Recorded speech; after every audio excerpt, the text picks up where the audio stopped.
Je répète, chaque fois que l'on refuse l'arbitraire et l'injustice, l'humanité fait un pas de plus vers son idéal. Or, le président Laurent Gbagbo est reconnu pour être un combattant inlassable, depuis sa tendre jeunesse, des situations injustes. Son courage et sa détermination ont réouvert l'accès au droit du vote multipartiste en Côte d'Ivoire. Lui qui a tout donné pour ce droit fondamental dans une république ne peut accepter d'en être arbitrairement privé. Sa candidature s'inscrit dans la logique de son combat politique, respectueux des valeurs républicaines. Il a essayé toutes les voies du dialogue. Malheureusement, celles-ci ont été hermétiquement fermées par le régime, parfois avec un mépris consommé, comme l'ignorance totale accordée à ces deux demandes militants. En fait, le régime attend de nous, du président de Laurent et de nous, une telle capitulation. Avec en pleine capitulation, que le président de Laurent reconnaisse son état de braqueur de banque. C'est-à-dire qu'on se tait, ils sont forts, nous on se tait, et puis bon, ils font tout ce qu'ils veulent, et puis bon, voilà. Comme ça, et puis ils appellent la paix. Bon, tout le monde en paix. Et donc, nous, les voleurs, on n'a qu'à protéger les voleurs.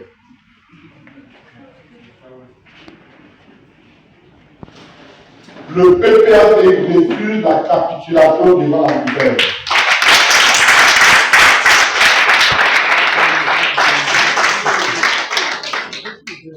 Le PPACI s'oppose à cette haute humiliation de son président.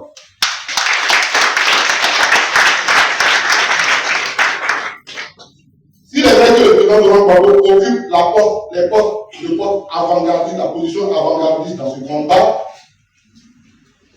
il n'en demeure pas moins vrai que ce combat est l'affaire de toutes et de tous.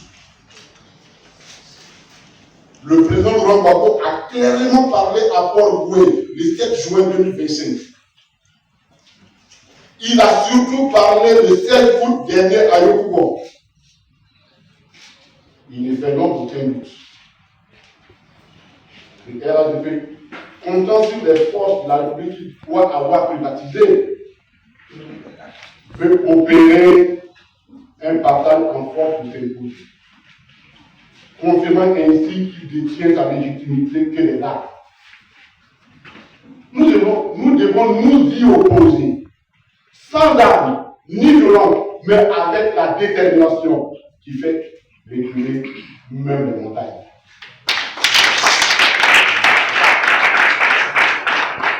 En utilisant tous les leviers démocratiques qui sont à nous, selon nos constitutions. C'est une responsabilité collective qui dépasse la seule personne du président Laurent Gbagbo et celle des seuls militants du PPAC. Le régime ne peut ignorer le message envoyé par la marque du 9 août dernier, tout comme celui du meeting du 16 août 2025. Il ne peut continuer de piétiner la constitution ivoirienne. Il ne peut non plus ignorer l'appel de la communauté internationale exprimé par le comité des droits de l'homme de l'ONU. Seule notre mobilisation, pacifique mais déterminée, doit pouvoir arrêter cette chevauchée solitaire du RADP qui est dangereuse pour la Côte d'Ivoire. Le RADP ne nous laisse aucun autre choix que d'aller au combat politique, à l'affrontement politique.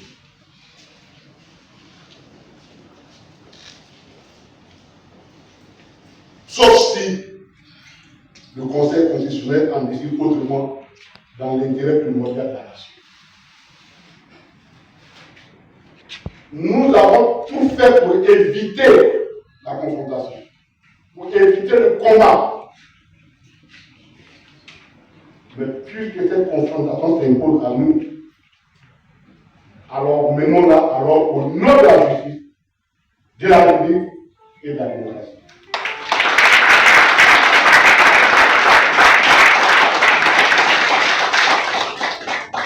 La congrégation PBATI vous donnera dans les plus brefs délais les mots d'ordre.